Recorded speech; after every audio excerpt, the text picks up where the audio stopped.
Candace Owens stepped onto the view stage with quiet determination. The audience applauded, polite but expectant. She sat across from Ana Navarro, whose smile was polite, poised. Whoopi, Sunny, Joy, Sarah, all watched, the panel shifting subtly in their seats. The lights settled into place. Whoopi said, "Welcome back, Candace. We just spoke with Ana about the recent immigration vote in Congress. We're eager to hear your thoughts on it." Candace nodded. She said, "Thanks, Whoopi. I'm glad to be here." Ana spoke next, calm and measured. "Candace, I know you supported a stricter bill. Critics say it punishes vulnerable families. Do you think Congress went too far?" Candace shook her head gently. She said, "I think they acted responsibly. You can't have a system without borders and expect it to function." Sunlight shifted, tiny cracks of tension. The audience quieted. Sarah asked softly, "But what about families seeking asylum? The legislation limits their rights. Is that just?" Candace replied evenly. She said, "You can be pro-immigration and pro-rule of law. Those aren't exclusive." Ana leaned forward. She said, "And what about children detained without clear timelines? Isn't that cruel?" Candace's gaze remained calm. She said, "Detention isn't ideal, but it's necessary to process claims. We shouldn't have open-ended chaos." Sunny Hostin interjected quietly. She said, "But cruelty isn't required to maintain order. Data shows children have been harmed by these policies." Candace said, "Then we need better policies, not open borders." Ana spoke again, voice soft but insistent. "Where's the compassion? The U.S. is built on offering refuge." Candace paused. She said, "I believe in compassion, but compassion isn't compassion if it rewards lawbreaking." A charged hush filled the studio. Tension mounted. Joy Behar said, "So you're okay with families being separated if it enforces the rules?" Candace's voice remained steady. She said, "I'm okay with enforcing rules compassionately. Families can stay together while cases are processed." Ana said, "But we saw families separated anyway. Isn't responsibility to those families being ignored?" Candace leaned forward. She said, "Mistakes were made. That's why we must improve the system, get it right, not redo it entirely." The atmosphere tightened. The audience seemed to hold their breath. Whoopi said, "All right, let's shift a bit. Candace, you've said immigrants should earn their way, but your stance hasn't always been consistent. Can you explain that?" Candace didn't hesitate.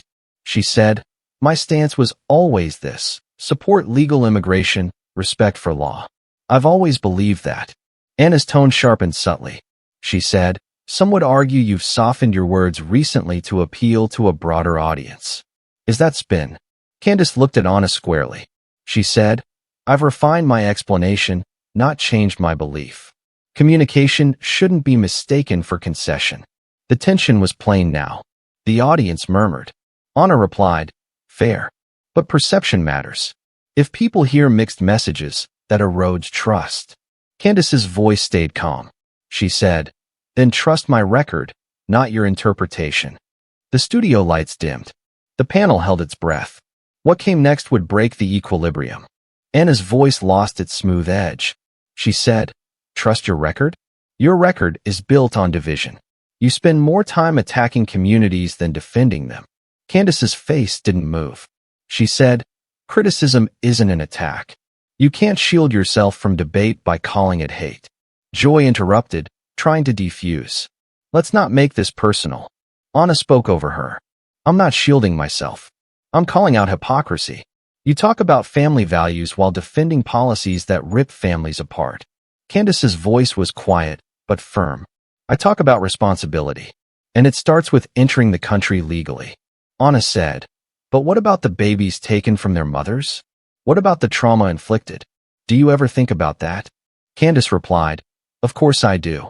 But I also think about the millions of Americans harmed by unchecked immigration. Why is their trauma ignored?" Ana stood up. Her voice rose. "Because it's not the same. You're equating inconvenience with human suffering." Candace stood too. "No.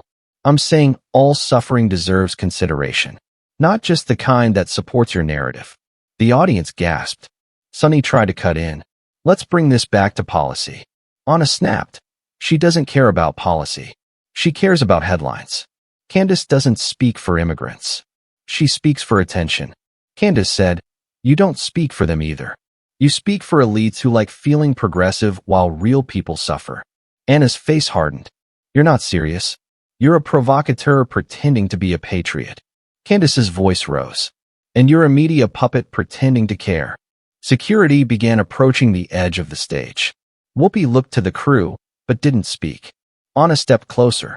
"You insult people who've risked everything to get here. You sit in comfort and shame people just for surviving." Candace stepped forward too.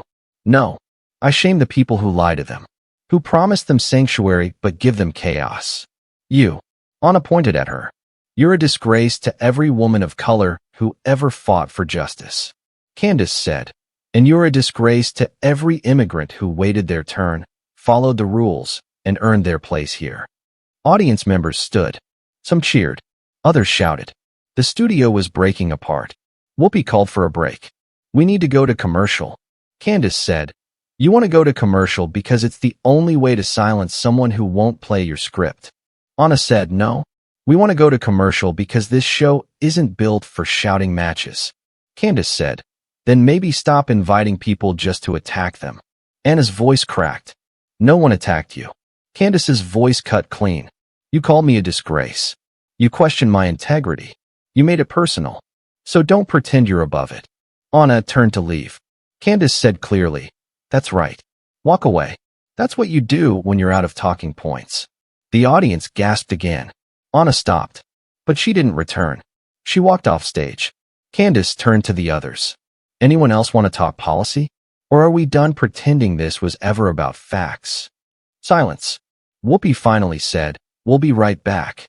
The screen cut to black. But by then, the clip had already been uploaded. Millions watched it by nightfall.